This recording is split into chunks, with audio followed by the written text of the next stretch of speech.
to go. But hold on. What did Congress do in 18? What did Congress do in 1876? How did the president handle it? What did Congress do in 1876? Senator, I have to know. You can't answer yes or no to this question. I'm asking a question. What did Congress do in 1876? You can't answer yes or no to this question. And Republicans. Can you answer my question? Why are you refusing to answer my question? I'm conducting the interview with all due respect, Senator. But it was an all-out brawl tonight on CNN, where Kaitllin Collins talked to Republican Senator Ted Cruz on her show for the first time ever.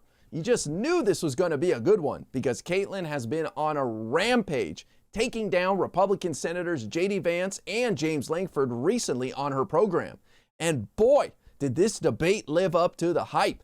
Kaitllin didn't shy away from calling out Senator Cruz on everything from Republicans trying to ban abortion to questioning how in the world he could support Donald Trump after he attacked his wife so viciously in 2016. And trust me, you don't want to miss Ted Cruz's response to Kaitllin, calling out his cowardice about those attacks. That clip is coming up. But first, Kaitllin didn't waste any time and started out the night by immediately calling out Senator Cruz for the Republican Party's blatant hypocrisy on supporting IVF, but not abortion. What that means is the voters in Texas decide the Texas laws. Yeah, you believe it's a state's issue for abortion or for IVF, but not for abortion? I think what the court has said is abortion is an issue the states can decide because Texas is going to adopt very different laws than New York. And of course, they should. IVF is different because the overwhelming majority of Americans strongly support IVF. 84% of Americans want to see it protected in law. As you know, a lot of Americans support abortion rights as well. Great jab by Kaitllin Collins. If your rationale for supporting IVF is that a majority of Americans support it, then you should easily support abortion because the vast majority of Americans support Roe v. Wade. And speaking of women, Kaitllin next moved on to the recent news about Justice Alito flying the American flag upside down after the 2020 election as a form of protest. But he is a sitting Supreme Court justice, and they're about to make key decisions about January 6th. Two of them, they're related to that. Do you not worry that it undercuts his credibility as a justice when he does something like this? Number one, he said he didn't have anything to do with it, that it was his wife who did it. But number two, this is all about trying to delegitimize the court. These guys keep blaming their wives when something bad happens. Is this not indicative of how these Republicans treat women? They want to take away their rights by restricting access to abortion. And when things go wrong, they throw them under the bus. And when it comes to mistreating your wife, Ted Cruz famously allowed Donald Trump to walk all over his wife in the 2016 election by insulting her looks. Kaitllin wanted to make sure Ted Cruz truly suffered by bringing up new information gleaned from Trump's criminal trial that Donald Trump was personally involved with the vicious attacks against him and his family in the media during that time. But this moment, what you said there, you talked about your family. They targeted not just your dad, but also your wife. And I think a lot of people sitting at home would say, well, that's pretty cynical. I mean, this is someone who attacked your own members of your family. And what we learned from this testimony is that not only did Donald Trump know about it, he coordinated it. Look, I understand, but I knew then it was lies. It was lies then. But you didn't know Donald Trump himself was coordinating it. Of course I did. I said he did. It was obvious. Senator Cruz isn't fooling anybody with this performance. I guarantee Trump told him over and over again that he had nothing to do with these hit jobs in the media. After roughing up Senator Cruz over his failure to stand up for his family, Kaitllin finished the night by exposing how the Republican Party still can't accept the 2020 election results and are already trying to undermine the November election results. In 2024, will you certify the election results? Do you plan to object, or will you accept the results regardless of who wins the election? So, Kaitllin, I got to say, I think that's actually a ridiculous question. It's a yes or no. Ridiculous question? Seems pretty simple to me. I guess they anticipate a big loss coming because they are already crying. That led to Senator Cruz doing the classic whataboutism where Democrats are the real election deniers. But that didn't go how Senator Cruz thought it would. What Democrats? But what Democrats? Hold on a second. What Democrats challenge it? What Democrats? I know.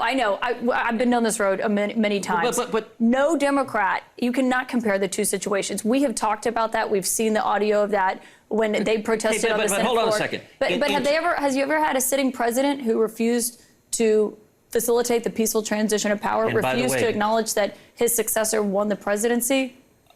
So, A, we did have a peaceful transfer of power. I was there on January 20th. I was there on the swearing in. Barely.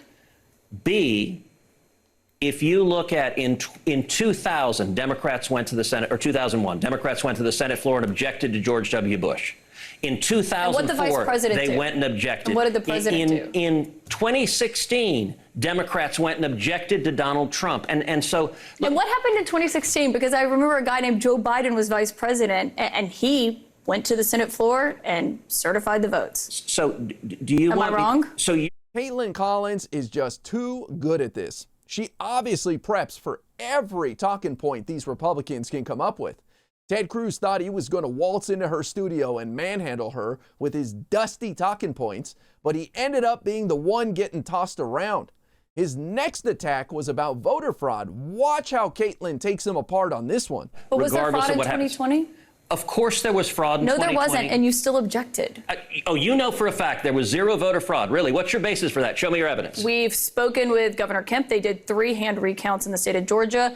The director of CISA said that it was the safest, most legitimate election. But you're saying zero voter fraud occurred. That's what you just said. Nothing that would have changed the outcome of that election. Okay, but that's a different statement. But no, it's not. Because yes, it is. You said there was no voter fraud. There was no voter fraud that would have changed the outcome of the election, and you know that, Senator. So what I know is that what I stood on the Senate floor and objected, what I called for, I'll tell you, I wrestled with what to do in that circumstance. And the reason I wrestled with it is because I think there was significant voter fraud in 2020. The only voter fraud I remember reading about was done by Republicans.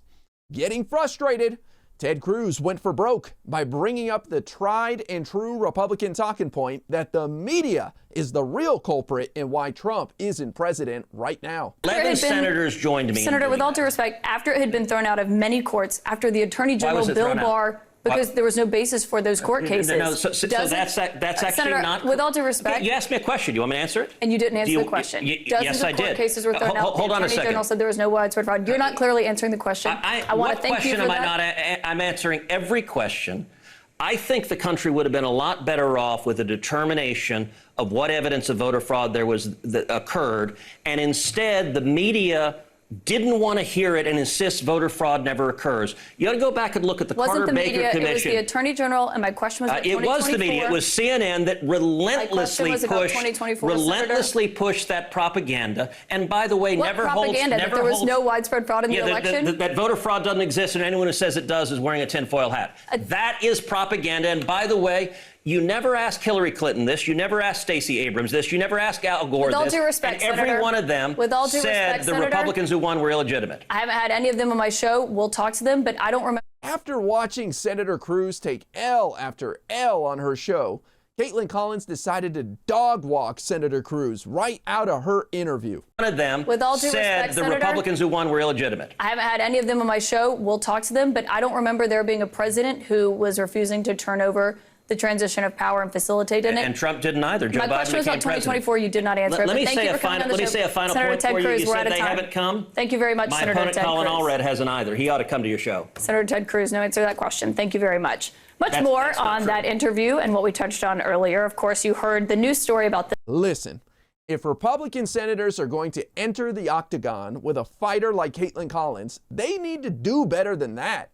Ted Cruz was utterly humiliated by Kaitllin tonight, and she barely broke a sweat. Let's keep calling these clowns out by exposing their lies and hypocrisy. Kudos to Kaitllin Collins for a job well done.